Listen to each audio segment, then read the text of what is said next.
नमस्कार दोस्तों, हमारे YouTube चैनल में आपका स्वागत है। इस वीडियो में हम बात करेंगे एएसएम लिस्ट के बारे में, साथ ही साथ सर्किट लिमिट के बारे में भी बातचीत करेंगे।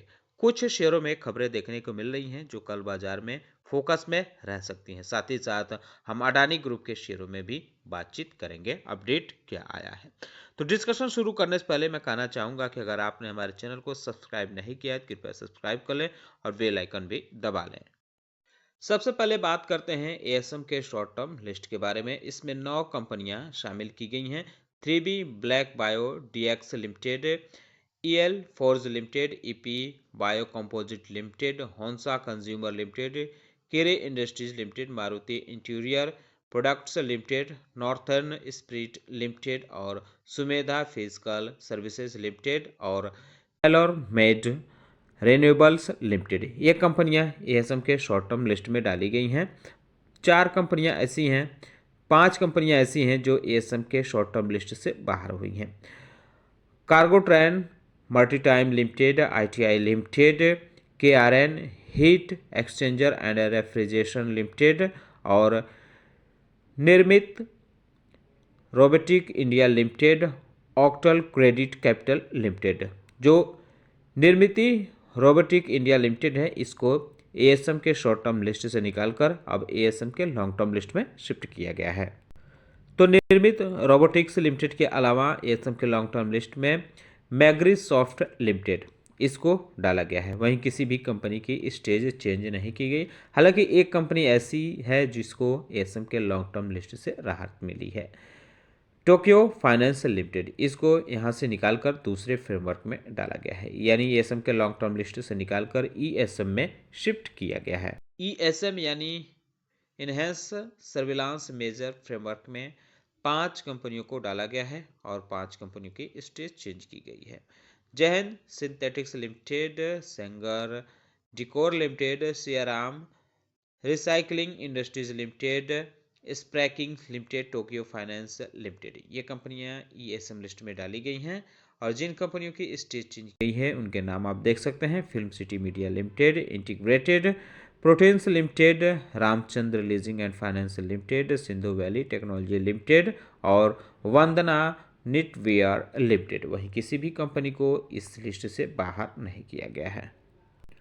15 कंपनियां ऐसी हैं जिनकी सर्किट लिमिट चेंज की गई है। किरी इंडस्ट्रीज़ की अब 10% की गई है, मारुति इंटीरियर प्रोडक्ट्स लिमिटेड की 10% हुई है, ओरिएंट टेक्नोलॉजीज लिमिटेड की 10% हुई है। वहीं नेटलिंक सॉल्यूशन इंडिया लिमिटेड की 5% हुई है, मेडिको इंटर कॉन्टिनेंटल लिमिटेड की 5% हुई है, मर्क्यूरी ट्रेड लिंक्स लिमिटेड की 5% हुई है और संगर डिकोर लिमिटेड की 5% हुई है, Shri Balaji valve components limited की 5% हुई है, लॉयल टेक्सटाइल मिल्स लिमिटेड की 5% हुई है, सिंधु वैली टेक्नोलॉजी लिमिटेड की 2% हुई है, इंटीग्रेटेड प्रोटीन्स लिमिटेड की 2% हुई है, फिल्म सिटी मीडिया लिमिटेड की 2% हुई है और वंदना निटवियर लिमिटेड की 2% हुई है, Ramchandra leasing and finance limited की 2% हुई है, वालचंद नगर इंडस्ट्रीज लिमिटेड की सर्किट लिमिट 5% हुई है। तो जो भी ये शेयर है आप चाहें तो इन पर नज़र रख सकते हैं और जो भी एएसएम लिस्ट में, ईएसएम लिस्ट में या प्राइस बैंड में जो भी बदलाव हुआ है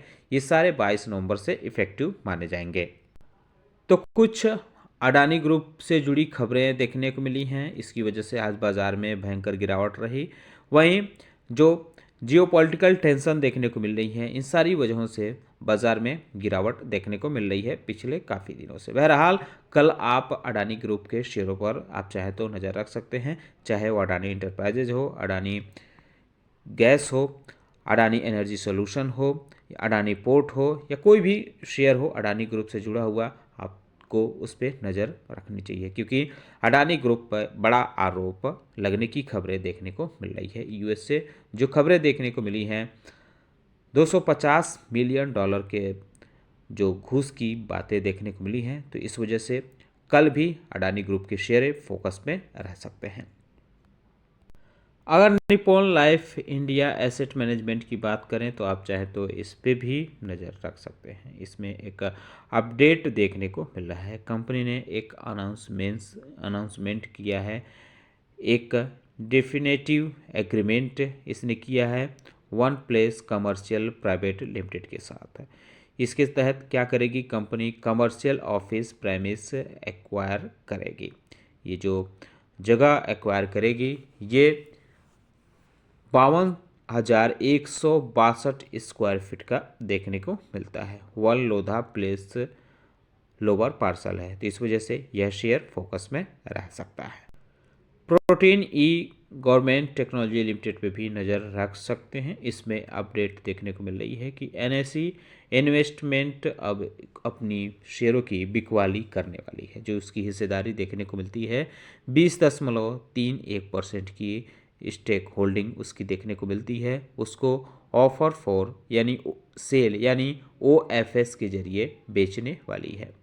तो इसका जो बेस इशू है ये 10.16% इसमें जो है बेस इशू देखने को मिलेगा। तो आप चाहे तो इस पर नज़र रख सकते हैं। और इसका जो फ्लोर प्राइस देखा जा रहा है, बताया जा रहा है, खबरों में आई हैं, वो 1550 रुपये पर शेयर के हिसाब से देखने को मिल रही है। तो आप चाहे तो इस पर नज़र रख सकते हैं। टाटा पावर की बात करें तो इसने एक MOU साइन किया है एशियन डेवलपमेंट बैंक यानी ADB के साथ इसने ये MOU साइन किया है।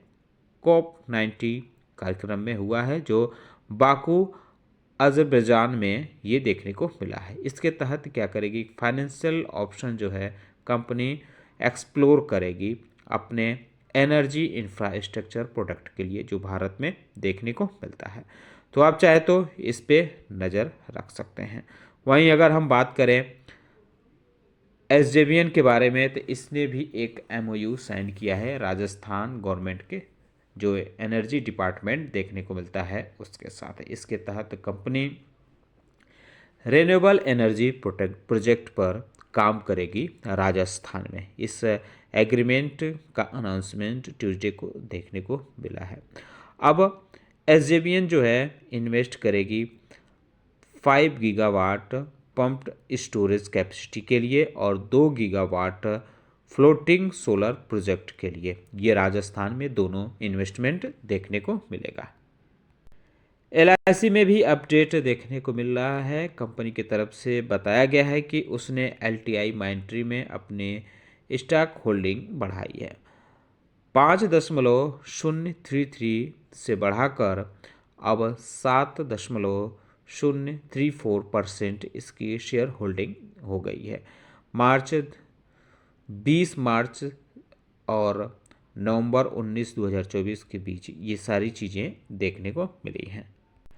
एफकॉन इंफ्रास्ट्रक्चर के बारे में बात करें तो कंपनी को एक बड़ा प्रोजेक्ट मिला है 1274 करोड़ रुपए का ये प्रोजेक्ट है। Uttarakhand project development and construction corporation की तरफ से मिला है। इसके तहत कंपनी जो है ये क्रिटिकल इंफ्रास्ट्रक्चर डेवलप करेगी, तो इस वजह से यह शेयर भी फोकस में रह सकता है।